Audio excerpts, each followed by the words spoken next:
impossible dream. He will make it real. Do not fear, for I am with you. Do not be dismayed, for I am your God. Do not fear, for I am with you. Do not be dismayed, for I am your God. I never forget a child of mine. I won't forget you. I won't forget you, my child. At the right time, your miracle will come.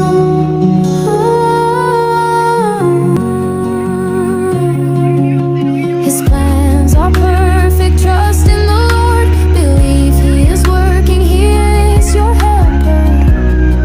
Don't give Is commercial wake up lang. Paano ko magising? Ngayon, nandito ko ngayon. Nasa kwarto. Binibidyohan ko yung bandang labas. Sa dulo mga gamit na yan.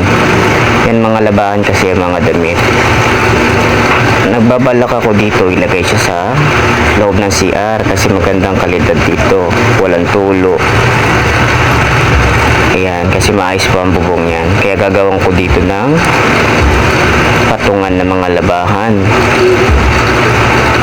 Mas malawak naman ng CR eh. Ito pinaplanuhan ko. Yan. Tapos iniisip ko yung mga gagamitin na materyales. Papunta dito. Bahala ko yung bandang likod ko lang ang gagawin ko. Ngayon, naghanda ako ng mga gagamitin ko sa paggawa ng patungan. Ito yung mga tools. Martilyo, lagay, lapis, metro. Para sa pagawin ko patungan sa loob ng CR. Lagay ng mga labahan. Iniisip ko na okay, dyan ilagay sa loob. Kasi walang tulo. Puro labahan naman yan. Yan yung bubong. Butas kasi dyan banda eh. Yan ang bubong. Tapos, pambaba niyan, yan ang CR.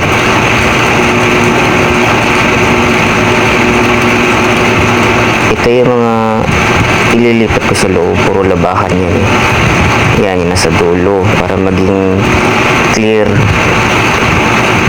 na yung area na yan. Malinis. Hindi na ganun kakalat. Yung sa unang video, ito na yung second video. So ngayon, sinisilip ko ulit dito sa may loob kung mas pabor ba talaga dito sa loob. Nakikita ko, okay naman. Papasok yung mga labahan dito sa loob. Gawang ko lang naman patungan. Ito yung mga kahoy na mahaba, magandang.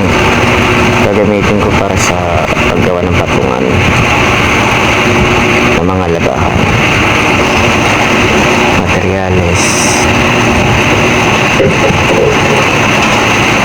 Sakto na yan. Now, dito na ako ulit sa paggawa ng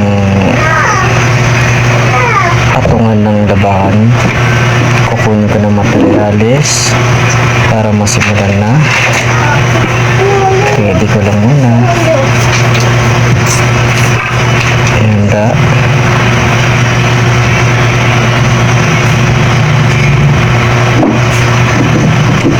Abot na sa paggawa ng tungtungan itong mga kahoy na to.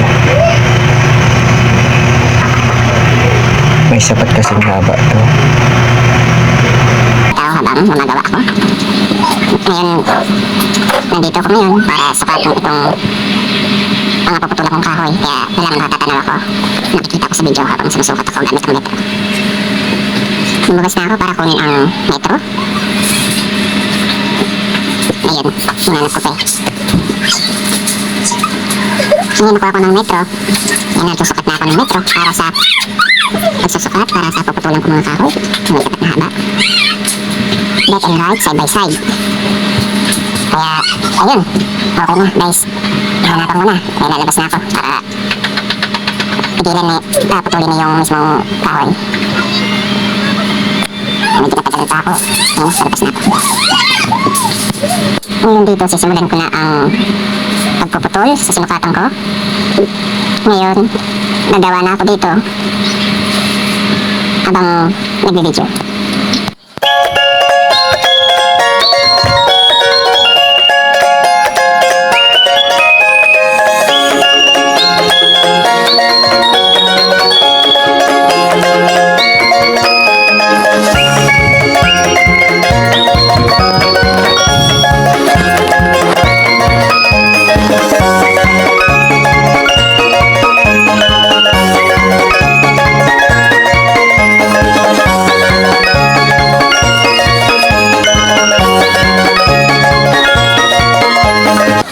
Dito guys, susukat na ako dito para putulan ko na to. Binobecheck ko lang yung marker ko kung tama. Baka magkamali ako. Sayang ang pagod. Ayan, naglalagari ako. Alalay lang para hindi mapagod. Medyo mapurol na akong lagari eh. Pero makakapupul pa rin naman.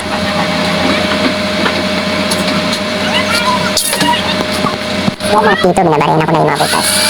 Para sa palatandaan pag didikit pa sa pader ito. Matik siya na nakawal, nakahang yung batangan ng mga laba.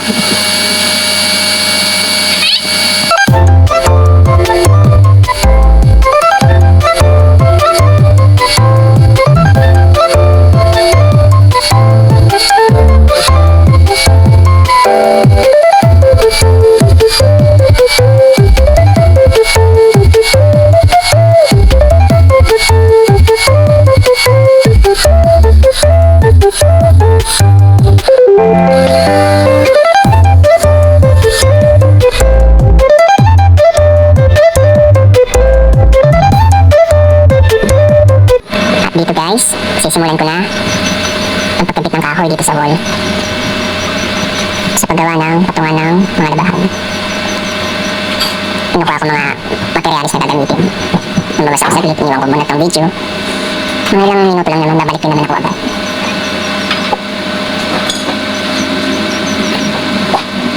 Medyo matagal lang, pero pabalik na rin naman. Sound trip muna tayo.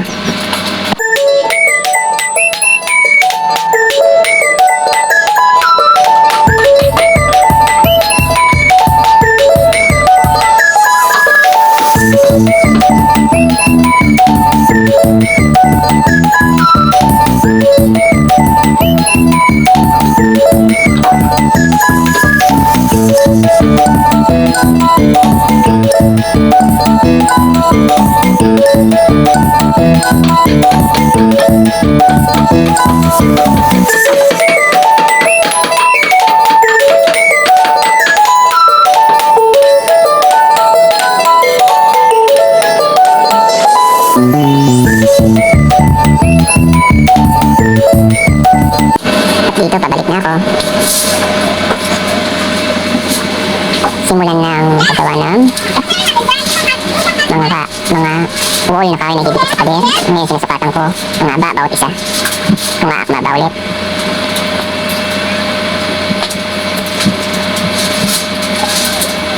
Yan, medyo matagal eh. Sige, kailangan ko matapos eh. Continue lang muna habang nasusukat.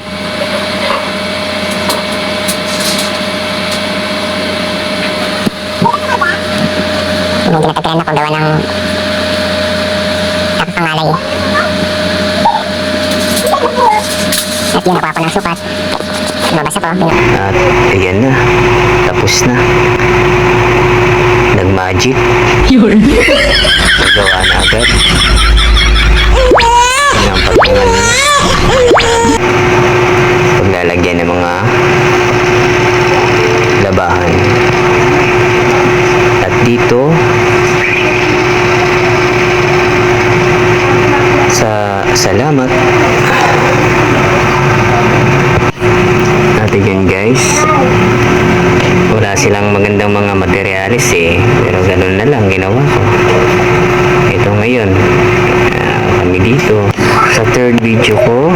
Hindi ko pa sigurado kung ano ang sunod na gagawin. Pag may materialis na na yero ang corrugated sa bubong, gagawin ko na yan.